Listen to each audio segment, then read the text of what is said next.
différentes couleurs, on va dire, avec des papiers déchirés. C'est sympa, hein, Ouais, vraiment. mais c'est pas fait jusqu'au bout. Et quand on a parlé du projet, voilà, j'ai dit à Uriel, ah ça serait bien comme ça qu'on ait un épouvantail de la résidence avec les résidents, puis vous avez fait tout un travail sur ce sujet-là. Oui, voilà. Et parallèlement à ça, j'ai dit en même temps, Jacqueline, toi qui veux raconter des histoires aux adultes, c'est l'occasion. Mais moi, quand tu étais des enfants, j'ai pas cru que tu étais des Mais enfants. c'est pas grave, Mais il y parce a tout le monde. que nous sommes tous des grands enfants. C'est ça. Voilà, on va dire ça comme ça.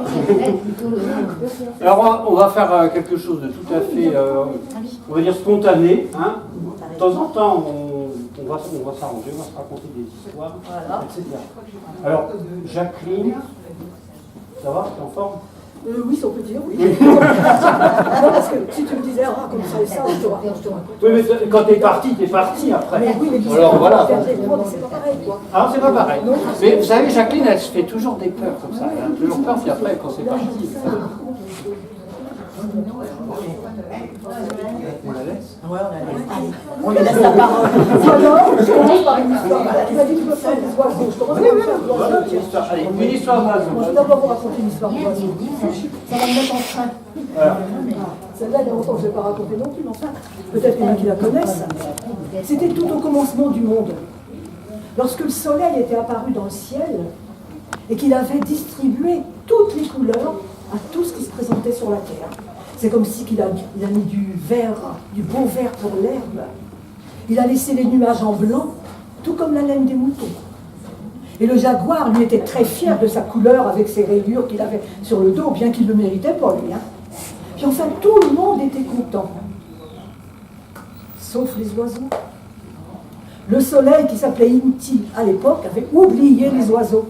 Ils étaient restés tout ternes, comme si on les avait trempés dans la boue. Alors imaginez les oiseaux comme ça, quand ils ont vu autour d'eux tant de couleurs, les fleurs, tout était de toutes les couleurs, sauf eux. Ben, ils étaient mécontents. Ah oui. Qu'est-ce qu'ils ont décidé de faire? De monter dans le ciel, d'aller trouver Inti, le soleil, et de leur réclamer des couleurs, de lui réclamer des couleurs. Alors ils se sont tous réunis. Et ils ont décidé donc de s'envoler, de monter. Et là, ben, les premiers qui s'envolaient, c'était les plus forts, les condors, les aigles, étaient suivis par toutes sortes d'oiseaux. Tous se suivaient. Il n'y en a que 3 qui étaient restés. L'oiseau ornéro, parce que lui, il avait commencé à construire son nid, puis il ne voulait pas se laisser son nid tout seul. Il y avait le petit colibri, il était tellement petit, il avait des trop petites ailes, il n'aurait jamais pu voler jusqu'en haut. Et puis la louette, elle était brune, elle, ça lui était égal. Ce qui l'importait simplement, c'était de chanter. Sa couleur, elle s'en fichait pas mal. Donc elle n'était pas montée. Et voilà que les oiseaux s'envolaient, volaient toujours plus haut, là, une grosse masse qui s'envolait. Ils avaient dépassé depuis longtemps le toit des maisons, les cimes des grands arbres, les montagnes et tout, et ils volaient toujours plus haut. Ben oui, mais au fur et à mesure qu'ils volaient, ils s'approchaient du soleil. Et le soleil commençait à devenir brûlant. Et si le soleil ne les avait pas aperçus, quand il les a vus arriver comme ça, il s'est demandé ce qui se passait. Mais il dit, si je laisse ça, ils vont avoir les ailes toutes grillées en arrivant au ciel. Alors il a réuni dans le ciel tout ce qu'il a pu trouver. Les nuages, les nébulosités, les brumes, tout. Et là, il les a fait se cogner ensemble. Et ça a déclenché la pluie. La pluie qui a rafraîchi les ailes des oiseaux. Alors ils ont pu continuer à monter. Et quand le soleil les a vus monter, maintenant qu'ils avaient les ailes rafraîchies, il s'est mis à briller plus fort. Et qu'est-ce que ça fait dans le ciel quand il y a la pluie qui se marie avec le soleil? Un arc-en-ciel. Oui, un arc-en-ciel. Et il y a un bel arc-en-ciel qui est apparu dans le ciel, avec toutes les couleurs de l'arc-en-ciel. Vous savez les couleurs de l'arc-en-ciel? Il y en a combien? 7. Alors lesquelles? Bleu. Vert. Vert, oui. Vert. Oui, on l'a dit. Le bleu, vert. Rouge. Jaune. Violet. Blanc. Et puis qu'est-ce qu'on a oublié? Violet et indigo. Indigo. Et voilà. Et bien alors là, quand les oiseaux ont vu ça, ont vu l'arc-en-ciel là, ils ont crié, oh là là, Inti nous a exaucés, il y a toutes les couleurs ici. Alors chacun s'est plongé dans la couleur qu'il préférait. C'est ainsi que le toucan, lui, il s'est plongé, il a plongé son long bec dans le jaune et le rouge. L'ibis, il s'est plongé entièrement dans le blanc. Les flamands, quelle couleur ils ont les flamands, vous savez? Vert. Non, Les flamands c'est pas roses. les flamants verts. Non, les flamands roses. Ah, Ils sont rose. plongés dans le rose. Enfin, tout le monde a choisi la couleur qu'il préférait. Puis une fois qu'ils ont été là, les oiseaux n'arrêtaient pas de s'admirer les uns les autres. Mais ils ont décidé que pour remercier le soleil, quand il redescendrait sur la terre, eh bien, ils chanteraient. Et c'est ce qu'ils ont fait. Alors le soleil s'est mis à briller tout le temps de leur retour sur la terre. Car ils savaient que maintenant, eh bien, il entendrait tous les jours des chants des oiseaux monter dans le ciel pour leur remercier de leur avoir donné des couleurs. Mais souvenez-vous, au départ, je vous avais parlé de 3 oiseaux qui étaient restés. Vous vous souvenez lesquels? Colibri. L'alouette, parce que ça leur lui plaisait. Après, Le colibri. le petit colibri qui était resté aussi. Donc, en parlant de ça, le petit colibri, justement, comment expliquer qu'il a les plus belles couleurs, lui? Il n'était pas monté? Ah, Ah non, c'est que quelques gouttes d'arc-en-ciel étaient tombées dans le nectar des fleurs dont le petit colibri va boire ce nectar. Et là, quand il a vu ce nectar, eh bien, il a reçu sur lui non seulement toutes les couleurs de la fleur, mais aussi toutes les couleurs de l'arc-en-ciel. Et c'est pour ça que le petit colibri est le plus bel oiseau avec les plus belles couleurs. Bon, voilà ce petit colibri. Et s'il faut découper, j'ai ramené ici. Espèce d'épouvantail là, hein. Qu'est-ce qu'il y a dans le mot épouvantail? Qu'est-ce que vous retenez dans le mot épouvantail? Épouvante, hein, qui font peur. les époux. Ouais, ben, Le ils mari sont- et la femme. ouais. Ils sont là pourquoi les épouvantails? Ben, pourquoi on les a mis dans les champs, les épouvantails? Ah, Hein? C'est pour qu'ils fassent peur aux oiseaux qui viennent picorer les graines. Et bien là, dans un champ, il y avait toute une famille de corbeaux qui vivaient près d'un champ qui était doré et scintillant. Et là, ils vivaient très très heureux. Jusqu'au jour où, d'un seul coup, ils ont aperçu dans le champ un drôle de bonhomme. C'était pas un humain. Il était monté là, il était construit d'une drôle de façon, il avait les bras écartés comme ça, il avait des espèces de cheveux, un chapeau sur la tête, et puis son visage, il avait presque rien, on ne voyait que ses 2 gros yeux qui étaient fixés sur les oiseaux. Alors toute cette famille de corbeaux qui avait l'habitude, là, qui était heureuse, ils ne pouvaient plus aller picorer les graines. Ils en avaient peur de cette espèce de bonhomme qui les fixait du regard, qui les regardait sans arrêt. Alors, ils sont rentrés, et puis il y a le plus petit qui se dit, il a attendu que tous les oiseaux, les autres soient partis du nid, soient partis voler, il était le seul qui était resté un matin. Il se dit, moi je vais retourner là-bas dans le champ. Alors il s'est envolé, il est allé jusqu'à l'épouvantail, et là tout à coup, il y a un coup de feu qui a retenti. Le petit oiseau est tombé légèrement blessé, hein. Et là, quand il s'est trouvé juste au pied de l'épouvantail, il a commencé à avoir peur. Et le fermier qui arrivait là, c'est lui qui avait tiré le coup de feu. Il arrivait à grands pas, il allait voir l'oiseau là, il allait le prendre. Alors l'épouvantail lui dit, écoute, grimpe sur mon corps et cache-toi sous mon chapeau. Vite, avant que le fermier n'arrive. Le petit oiseau qui n'était que légèrement blessé, vite, il a grimpé, il est allé se cacher sous le chapeau de l'épouvantail. Le fermier est arrivé, il a regardé partout autour, et pourtant j'étais sûr de l'avoir tué cet oiseau. Il ne l'a pas trouvé, alors il est reparti très en colère. Et quand il a été parti, qu'il n'y avait plus de bruit, le petit oiseau il est sorti du chapeau de l'épouvantail. Et l'épouvantail lui a dit, tu sais, je vais te confier un secret. Je ne suis pas un humain, on m'appelle épouvantail. On m'a construit là, justement, pour vous faire peur à vous tous les oiseaux.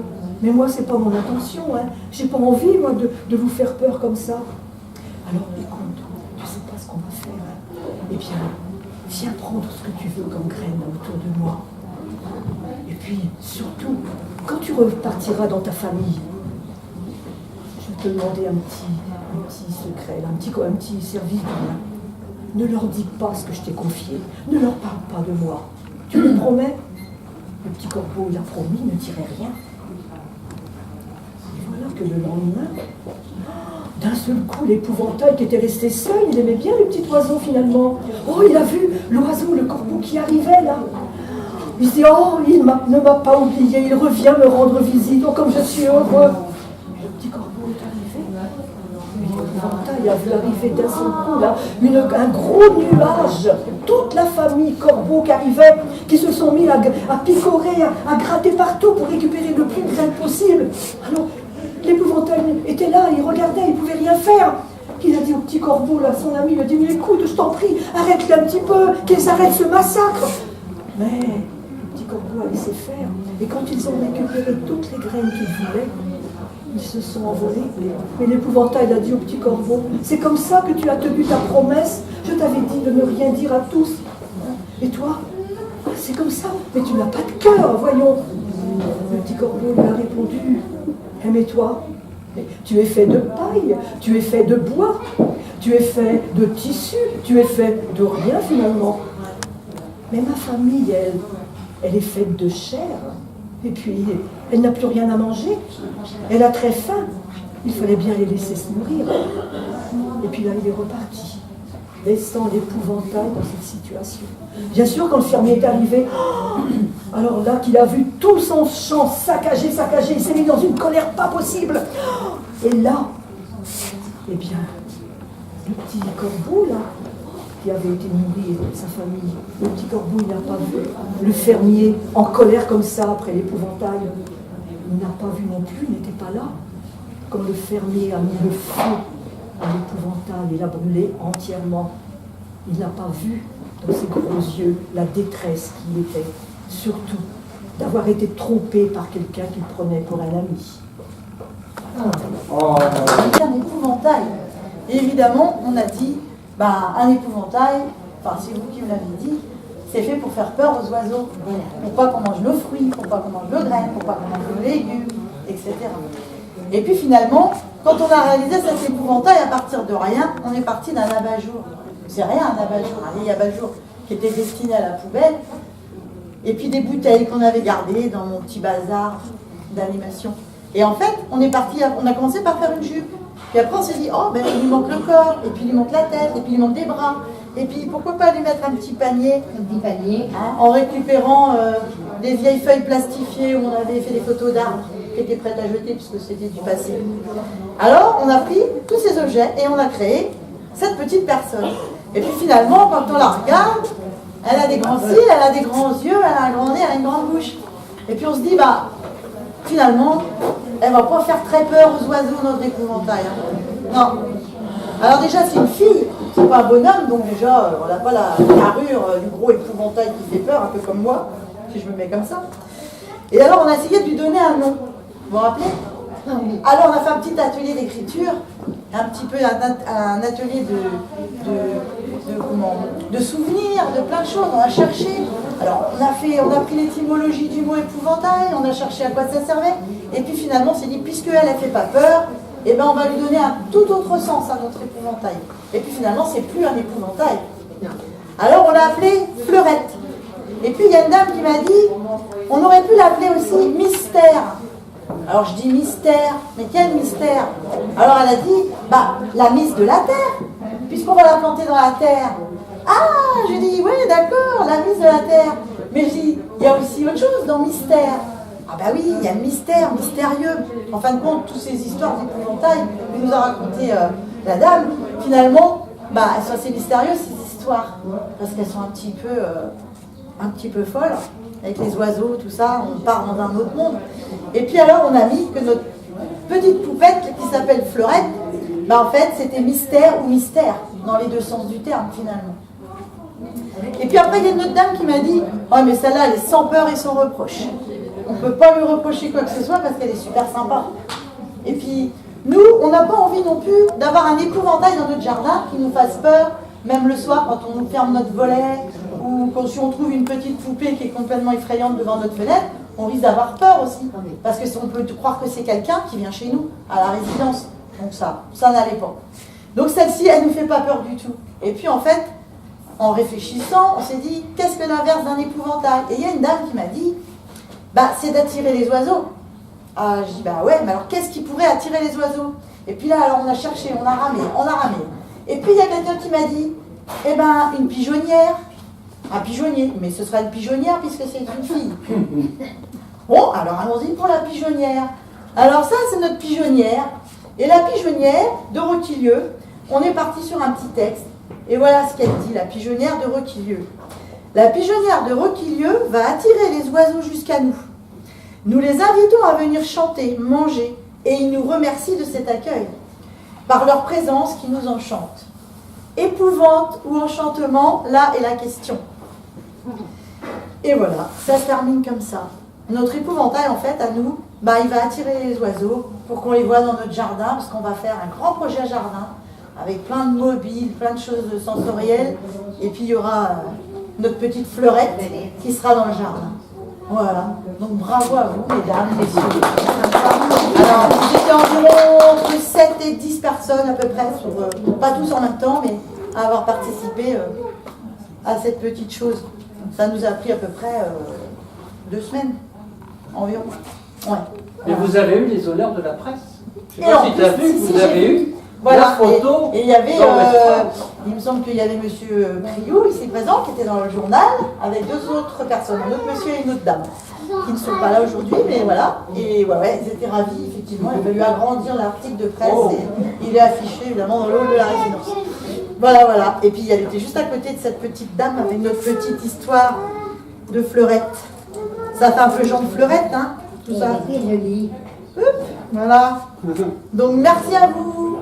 Merci. Et puis merci à vous aussi, madame. De rien. Madame.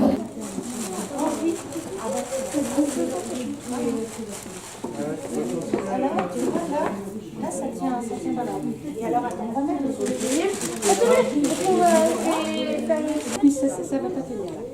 Et après, non, il faut en prendre plusieurs parce que c'est trop fragile. En prendre plusieurs pour avoir vraiment du lien bien solide. Voilà. Voilà, attends. L'épouvantail, lui, ben, il aimait les oiseaux. C'était l'épouvantail qui aimait les oiseaux. Et lui, il adorait quand il avait plein d'oiseaux autour de lui et qui venaient piailler là ou qui picouraient les graines et tout. Il adorait ces petites boules de plumes là, tout ça autour de lui. Il était heureux comme ça. Mais il y en avait un par contre qui n'était pas très content, qui était jaloux de voir tout ce bonheur-là que l'épouvantail accordait à ses oiseaux. C'est quand même pas fait pour ça, l'épouvantail. Ça doit chasser les oiseaux. C'était le Grisou, le chat de la ferme. Oh, lui, quand il voyait ces oiseaux-là autour, oh, il aurait eu envie de sauter dessus, de les croquer, là, cette bonne chair. Là. Oh, là, il s'en régalait d'avance, mais s'il s'approchait, ben, l'épouvantail le chasserait. Et puis ça, ben, il ne savait pas comment faire. Il dit, il faut que je trouve une idée. Et il avait envie de se venger, justement, de voir cet épouvantail à aimer trop ces oiseaux-là. Alors, il est retourné à la ferme. Il est à peu près 6 heures du matin. C'était à l'heure où le fermier et la fermière conduisent les vaches au pâturage.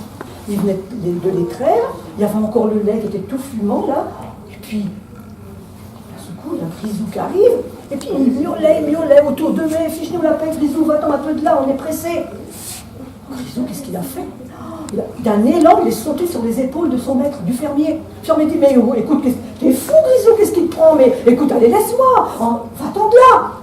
Et la fermière lui dit, bah, peut-être qu'il a quelque chose à me dire, hein. Alors quand il a entendu ça, Grisou, il a sauté par terre, il a commencé à avancer, il s'est retourné vers le fermier. Le fermier l'a regardé. Alors sa femme dit, tu vois bien qu'il veut dire quelque chose, suis-le. Alors le chat s'est mis à courir, le fermier a pris son fusil et il a suivi avec le chat. Et là, il a commencé, quand il a vu tous les oiseaux là autour, il a commencé à... Il y a des coups de fusil partout. Et là, sans même se rendre compte où il tirait en l'air, il tirait sur le côté et tout. Mais les oiseaux, quand ils ont entendu les premiers coups de feu, ils sont partis se réfugier dans les arbres à côté. Il restait là que l'épouvantail. Je dis, le fermier était devenu fou. Il ne savait plus où il tirait. Et quand il s'est calmé, L'épouvantail, il n'en restait rien. Il y avait le chapeau par terre, un bras à moitié près du chapeau, il y avait de la paille un peu partout. Oh, qu'est-ce que j'ai fait quand même. Oh, puis après tout, hein, de toute façon, tu servais à rien puisque tu protégeais les oiseaux. Alors c'est pas grave, il est parti. Puis alors là, les oiseaux, quand ils ont entendu le silence, là, complet, ils sont sortis des arbres, ils s'étaient cachés, ils sont revenus là. Oh, mon Dieu, quand ils ont vu leur ami par terre, de la paille partout là. Oh, ils se sont tous approchés, les uns ont pris ont ramassé de la paille, ils ont réuni ça, ils ont refait le chapeau, enfin, ils ont travaillé autour pour reconstituer l'épouvantail. Tout à coup, l'épouvantail a bougé un peu, il s'est redressé. Il était à nouveau là, bien vivant, on lui a remis le chapeau sur la tête. Ah ben alors ça, le fermier qui était remonté sur son tracteur à côté avait vu tout ce qui s'était passé. Et je dis, mais c'est pas possible ça. Mais si je vais raconter ça moi, à ma famille, à tout le monde, ils vont dire, mais il est complètement fou. Le fermier, il avait sûrement bu un petit coup de trop là. Hein. Alors à partir de ce moment-là, eh bien, il a décidé qu'il ne s'interposerait plus jamais entre l'amour, entre un éventail et toute une famille d'oiseaux du ciel. Bravo. On dit encore un autre? Une petite histoire. Oui. Encore une, oui. Bon, tu es inépuisable. Oui, bon, encore un alors. 2, 3, 5, 10. Bah, j'en ai pas appris 10 sur les et j'en connaissais pas à l'avance, hein. J'ai jamais appris de compte sur les épouvantails. Dans ma toute ma rubrique, non, c'est vrai, dans tout ce que je sais, jamais j'avais pensé qu'il pouvait exister des comptes sur les épouvantails. Voilà. Bon, mais là, c'est un épouvantail qui était resté dans un champ. Ça faisait je ne sais combien d'années qu'il avait été posé là, et puis le champ, il n'y avait plus rien. Il n'y avait plus que des ronces, des espèces de vieilles herbes là, et puis lui, il était resté là. On se demandait bien ce qu'il faisait là, mais bon, il était à moitié tout en loques. Mais... Et puis, on arrivait à l'hiver.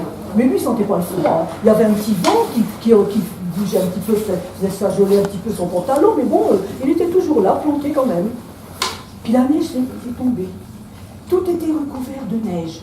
Lui aussi, mais il ne sentait pas le froid, je vous dis, lui, ça lui a été égal, quoi. Il ne se rendait même pas compte qu'il pouvait être beau avec de la neige sur lui. Hein.